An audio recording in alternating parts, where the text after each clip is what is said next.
بسم اللہ الرحمن الرحیم۔ قل ان کانت لکم الدار الآخرہ، ان سے کہیے کہ اگر آخرت کا گھر تمہارے ہی لیے ہے، عند اللہ، اللہ کے ہاں، اللہ کے نزدیک، خالصۃ من دون الناس، تمام دوسرے انسانوں سے ہٹ کر خاص تمہارے لیے، فتمنوا الموت ان کنتم صادقین، تو پھر تمنا کرو موت کی اگر تم واقعی سچے ہو۔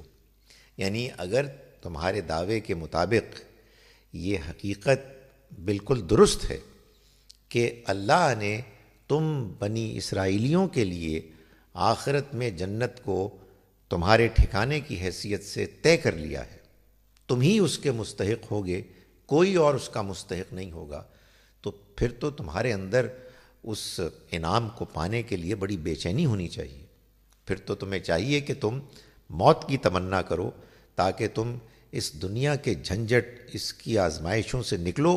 اور آخرت کی ابدی نعمتوں میں کے مستحق بن جاؤ، اس میں داخل ہو جاؤ۔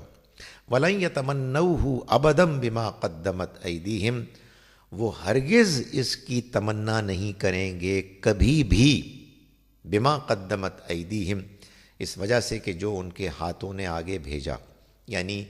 جو اعمال، جو کرتوت، جو جرائم یہ کر چکے ہیں، اس کے بعد ان کے لیے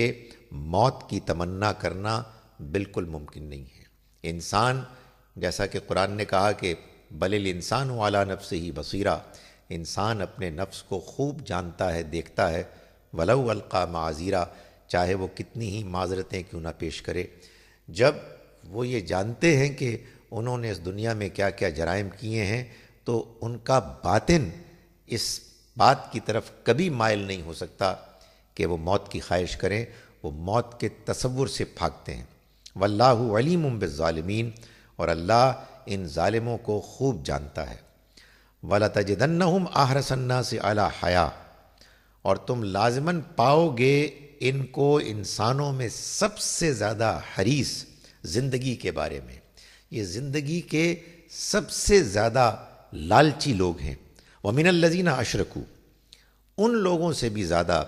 کہ جنہوں نے شرک کیا، یعنی یہ اخلاقی طور پر دنیا کی لالچ کے معاملے میں مشرکوں سے بھی آگے بڑھ کر حریص اور لالچی ہیں۔ يَوَدُّ أَحَدُهُمْ لَوْ يُعَمَّرُ أَلْفَ سَنَةٍ، ان میں سے ہر ایک یہ چاہتا ہے کہ کاش کہ اس کو 1000 برس کی عمر مل جائے۔ وَمَا هُوَ بِمُزَحْزِحِهِ مِنَ الْعَذَابِ أَن يُعَمَّرَ، اور یہ بات کہ ان کو لمبی عمر مل جائے، یہ انہیں اس کے عذاب سے بچانے والے نہیں بن سکے گی۔ یعنی وہ چاہے کتنی ہی لمبی عمر پائیں، بالآخر ان کو اللہ کے ہاں جواب دہی کے لیے لوٹنا ہے، اور اس جواب دہی میں وہ اللہ کے حضور میں مجرم ٹھہریں گے، اور پھر ان کو بچنا نصیب نہیں ہوگا۔ واللہ بصیر بما یعملون، اور اللہ جو کچھ یہ عمل کرتے ہیں اس کو دیکھتا ہے، یعنی اسے معلوم ہے کہ انہوں نے کیا کیا جرائم کیے ہیں۔ یہی وجہ ہے کہ دنیا میں وہ ایمان سے محروم ہو گئے ہیں، اور یہی وجہ ہے کہ آخرت میں وہ اس کے عذاب سے دوچار ہوں گے۔ اللہ دیکھ اس لیے رہا ہے تاکہ آخرت کی حساب کتاب میں، جواب دہی میں، اس کے مطابق وہ ان کے بارے میں فیصلہ کرے۔